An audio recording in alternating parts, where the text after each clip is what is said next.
Do you remember at the State of the Nation address when President Cyril Ramaphosa announced the establishment of 3 task teams?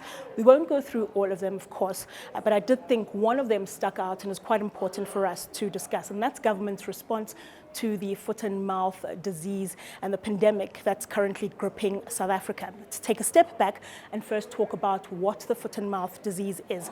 Simply put, it's a highly contagious viral infection that affects cloven-hooved animals. So that includes your cattle, your sheep, your goats, as well as your pigs. Now, almost all of the provinces in South Africa have been affected, but the epicenter of it really is in KZN, particularly because of the communal farms that are there and the lack of biosecurity measures that are in that province. Since that address by President Cyril Ramaphosa, it's now been announced as a national disaster. And then, of course, that follows with the national response with certain resources that need to be put in place to address this particular issue. How is it transmitted is the next question. Simply, again, it's through airborne particles, droplets.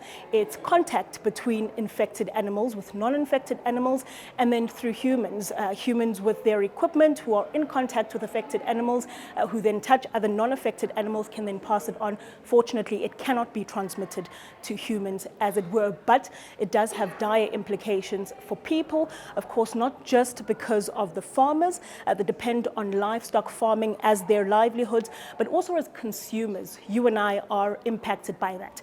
But of course, I'll come back to that in just a bit.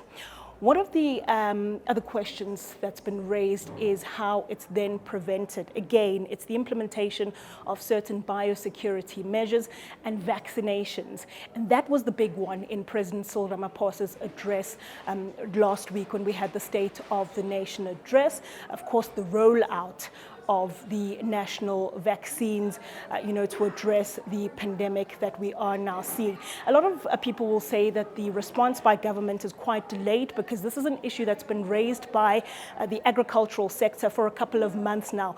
It's a pandemic that really hit sometime last year. It's not the first one in South Africa, but arguably one of the worst in the country. A couple of months, have gone to waste in terms of South Africa's response. Well, government will tell you that as long as we are responding, and that's what we're seeing now. What are the sort of problems that we actually see with the foot and mouth disease? The impact, more than anything, is economic.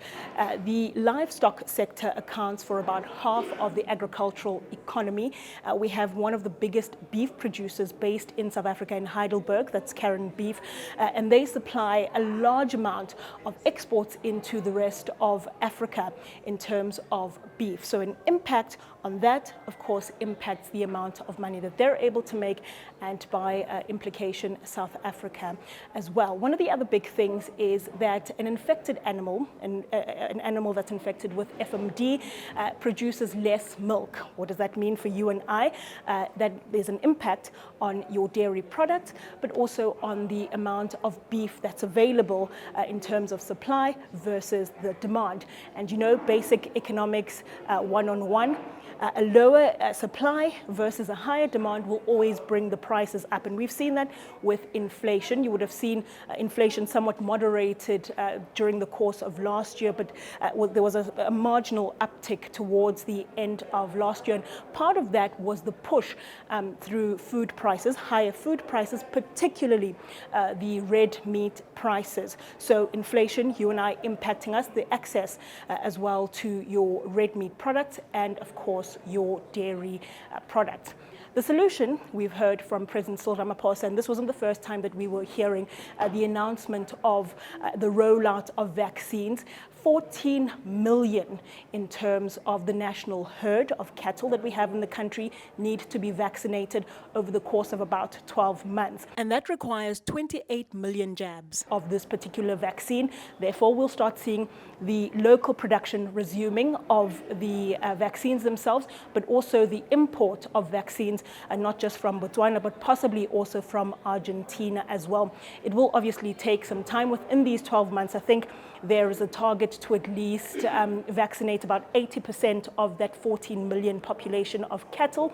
And then, of course, we'll see how that plays out in the later part of the year. Again, when it comes to criticism, there's a criticism about how the vaccination drive is going to be centralized around state efforts as opposed to private procurement of vaccines. And farmers are worried about the amount of time that may take in terms of administrative processes. Again, the response twofold by government.